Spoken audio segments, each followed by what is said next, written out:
তেজপুৰৰ নৱপ্ৰজন্মৰ একাংশ যুৱক যুৱতীয়ে নটসূৰ্য ফণী শৰ্মাৰ সোঁৱৰণত জন্ম দিলে নটসূৰ্য ফাউণ্ডেশ্যন নামৰ এটা বিশেষ সাংস্কৃতিক অনুষ্ঠানৰ।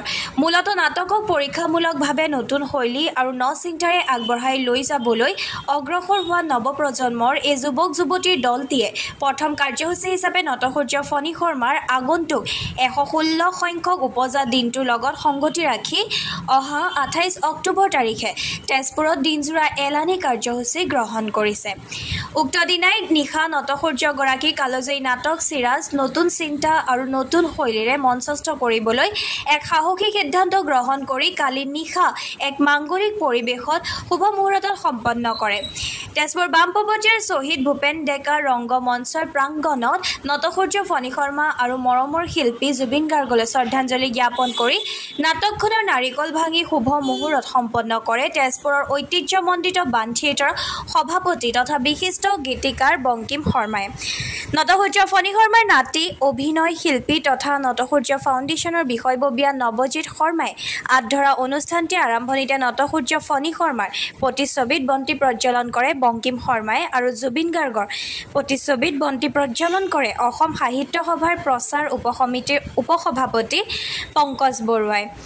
তেজপুৰৰ অসমীয়া ভাষা উন্নতি সাধিনী সভাৰ সভাপতি তথা বিশিষ্ট লেখক শান্তনু বৰুৱা, প্ৰাক্তন ছাত্ৰনেতা তথা শ্বহীদ ভূপেন ডেকা ৰংগমঞ্চৰ পৰিচালনা সমিতিৰ সভাপতি যোগেন পটংগীয়া, বাণ থিয়েটাৰৰ কাৰ্যনিৰ্বাহক সদস্য তথা অভিনেতা অচ্যুত শৰ্মাৰ লগতে নটসূৰ্য ফাউণ্ডেশ্যনৰ বিষয়ববীয়াসকলে শ্ৰদ্ধাঞ্জলি জ্ঞাপন কৰা অনুষ্ঠানটিত নটসূৰ্য ফণী শৰ্মাৰ নাতি নৱজিৎ শৰ্মাই নটসূৰ্য ফাউণ্ডেশ্যনৰ লক্ষ্য উদ্দেশ্য সদৰি কৰাৰ পিছতে মুখ্য অতিথি বাণ থিয়েটাৰৰ সভাপতি বঙ্কিম শৰ্মাই ভাষণ প্ৰদান কৰি নটসূৰ্য ফণী শৰ্মাৰ অদ্ভুত নাট্য প্ৰতিভাৰ প্ৰসংগত এনেদৰে মন্তব্য কৰে।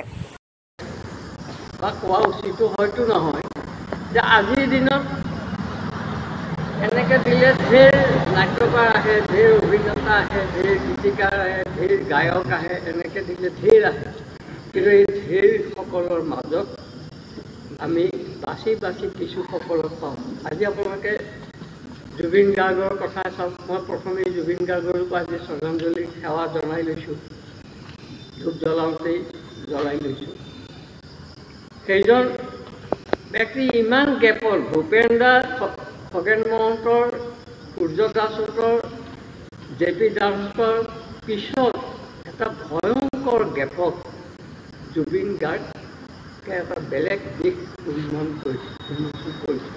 কিয় কৰিছে?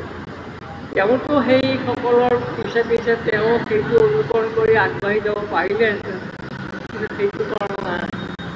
তেওঁৰ নিজস্ব দৰ্শনটো, তেওঁ নিজে বাস কৰি থকা সময়খিনিৰ সমাজৰ যিটো অৱস্থা সেইটোক প্ৰতিফলিত কৰিবৰ কাৰণে তেওঁ যিখিনি নিজৰ চেষ্টাৰে সৃষ্টি কৰিছিল, পূৰ কৰিছিল, সেইখিনি আমাক বুজাই দিছিল।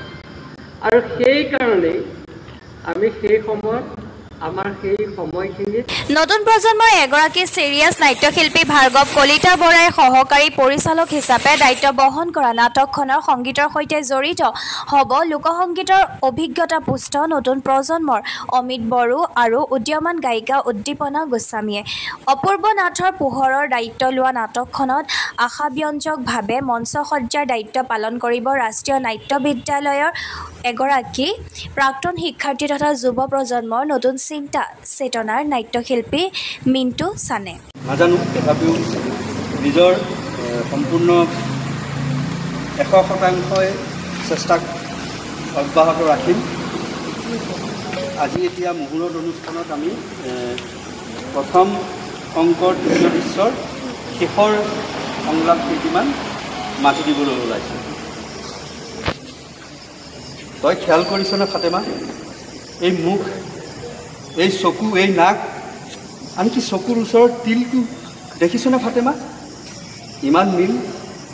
মোৰ ভুল হোৱা নাইতো? চাচোন চা ফাতেমা, ৰেজিয়া মৰি সাবিত্ৰী হৈ অহা নাইতো? দাদা, পেহিদেউ, কি হ'ল পিতা? পিতা পিতা নহয়, পিতা নহয় সাবিত্ৰী।